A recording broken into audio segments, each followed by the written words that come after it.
Dave Rubin, host of the Rubin Report, has returned to Australia for 3 shows in Melbourne, Sydney and Brisbane. The dates are on the screen. Dave Rubin, thank you for joining me here in Melbourne. We've just had one of the most momentous weeks for any US president.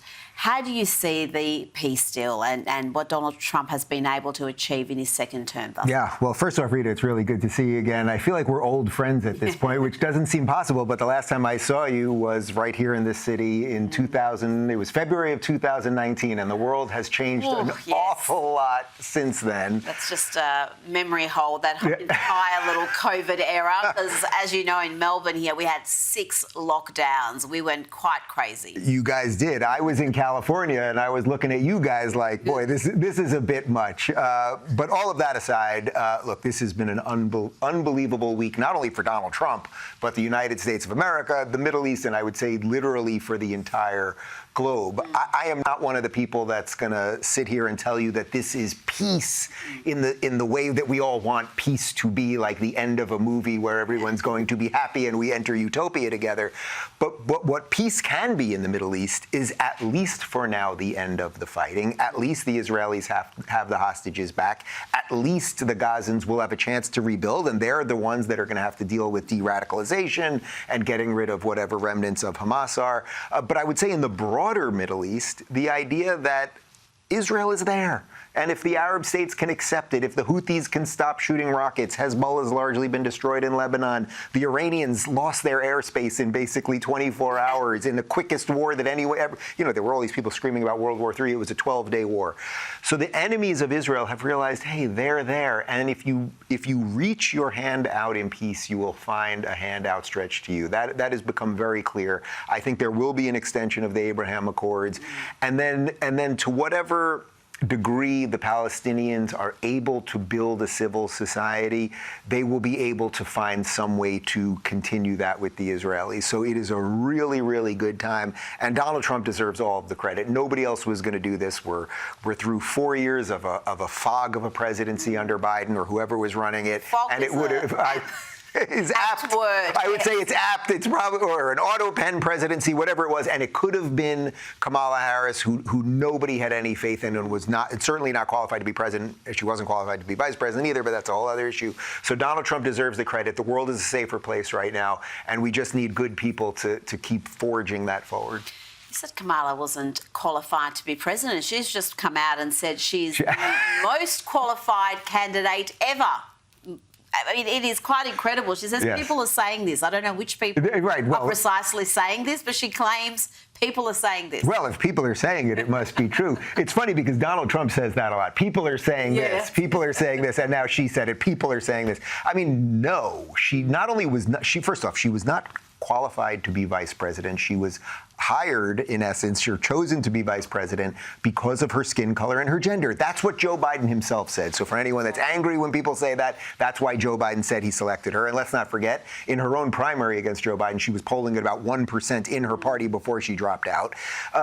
Look, she's largely irrelevant. She also had a coup of a sitting president because they clearly pushed Biden out against his will, even though he obviously was not qualified to be president or to continue to be president right now. I mean, look, it's only roughly a year ago that the man was still running for president. It's a little more than a year ago. Exactly. And it was only because of that debate that they forced him out. Now, all of us online, I've been watching your show for a long time. You were making the same jokes over here in Australia that I was making about him in America. So all of them need to go away for a while and let Donald Trump fix things, and then we can pick this up in a couple of years. Well, the Democrats do have a crisis in leadership right now because Kamala is the front runner in the eyes of many to be the presidential candidate next time around again for the Democrats. You've got the likes of Bernie. You've got that crazy, was it Katie Porter in California, front runner to be governor, Zohran Mamdani in New York. I mean, this seems to be a party that is now led by its most radical elements. What does that mean? It is a clown car. It is a clown car. If you went to a circus and a little car showed up and then they just coming out with a crazier clown and a crazier clown and a crazier clown. Look, what does it say? It says that the inmates are running the asylum. It says that the liberals did not know how to defend liberalism. And it also says that, look, what does it say about a party when John Fetterman, a man who quite literally had brain damage a year ago, is now the sanest person in the party? But he is, and he's on his way out, and he's on his way out of the party, I would say. He might have a bright future in Republican politics, but unfortunately, the progressives, the Marxists, the Islamists, they have all combined into something very, very dangerous. It has rotted out the Democrat Party. And for anyone that is a Democrat of, say, 1992, a Bill Clinton Democrat, or even before that, you are now a Republican. If you think America's fundamentally decent, if you want us to be the last remaining superpower and exert power over the world in a positive sense, which we can and still do, look what just happened in the Middle East, then you should be a Republican. And it's a tenuous thing to hold on the Republican side, but it is way better than that clown car. Now, the violence of the modern left is a major issue. The Trump administration considers Antifa a domestic terrorist organisation. But you've got some on the left, including late-night TV host Jimmy Kimmel, who seem to think that Antifa are just anti-fascist. Well, the name says they're anti-fascist, so they must be. Antifa is just short for anti-fascist. It's not a club you can join. There are no membership dues, but they have matching signs. Okay, well, I guess we better round up these domestic terrorists, too. They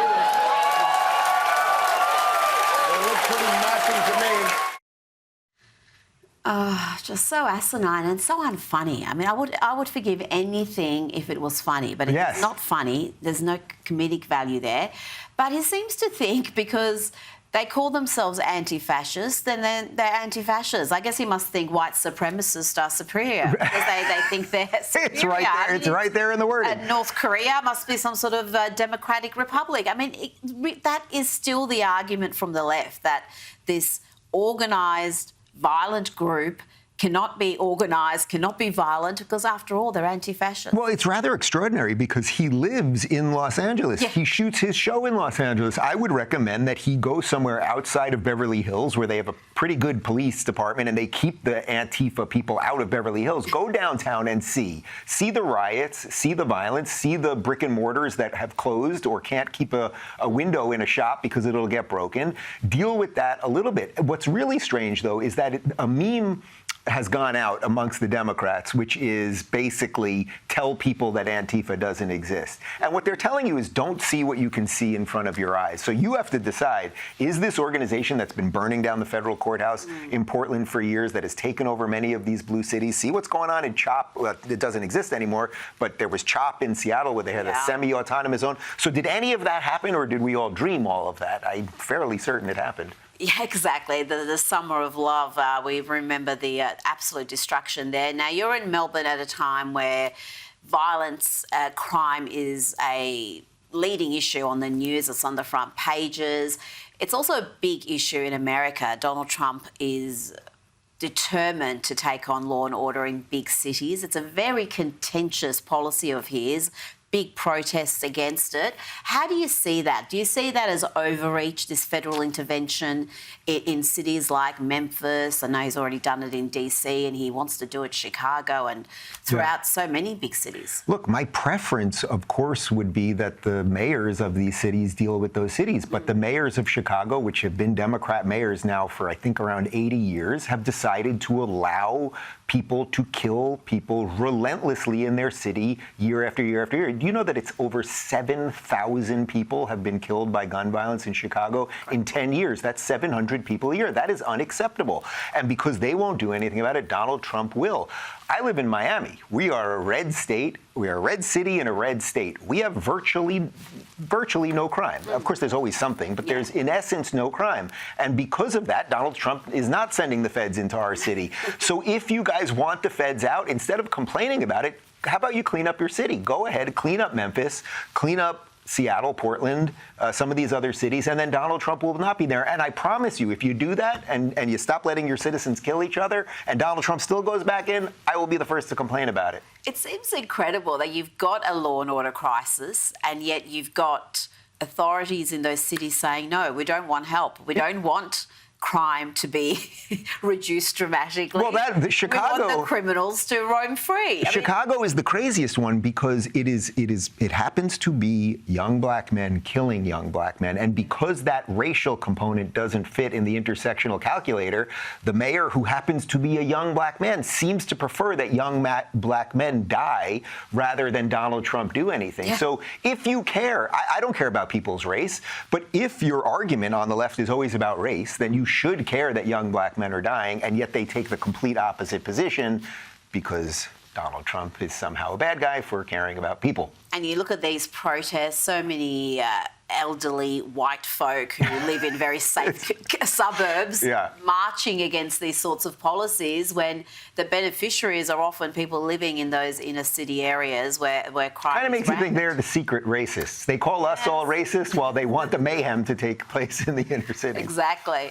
Now, former White House National Security Advisor John Bolton has been indicted on 18 counts related to the improper handling of classified materials. That's 8 counts of transmission of national defence information and 10 counts of retention of national defence information. Dave, he could be looking at decades behind bars. I mean, these are serious charges. Yeah, I will tell you in total transparency, this story was breaking as I was on the long flight over here, so I think I missed a few pieces of it. But I would broadly say that this is going to be a problem that we're going to be dealing with increasingly because of the internet age, where back in the day, the information was much more controlled. And now we live in a time when people are sharing things they shouldn't be, but sharing things on, say, Signal chat, or they're sharing things on, apparently he used AOL private, his personal email, his AOL address.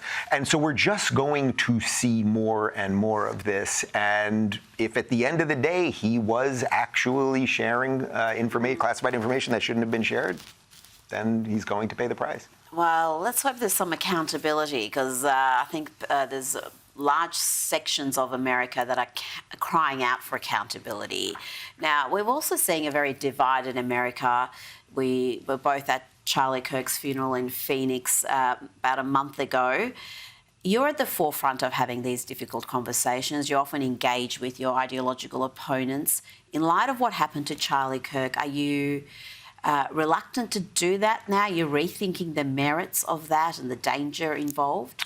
Look, there is a certain amount of danger, and it was always baked in. And years ago, Charlie and I used to do college events together. I was on the left and he was on the right. And the whole point, and it was Charlie's idea, was that we were going to disagree about things, but do it respectfully and go to these schools. And unfortunately, things ultimately got much worse. Wokeness got worse. The college system got much worse, all of those things.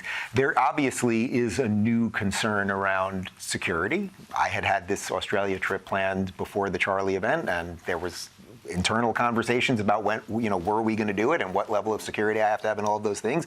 But look, if we in the West are going to suddenly say, well, people have been killed, so we are not going to talk anymore, then we have already given up. I am certainly not ready to give up. I know you aren't ready to give up, and we need more and more people to have that spirit. Otherwise, all of the bad guys who will gladly silence us, they've already won, and we're just basically cooking it. We're the frog, and the pot's cooking, and we're just kind of sitting there basting ourselves. But some of the data is disturbing. Yeah. According to our annual college free speech survey, in 2020, you had 1 in 5 students saying that violence was sometimes okay to stop a speaker.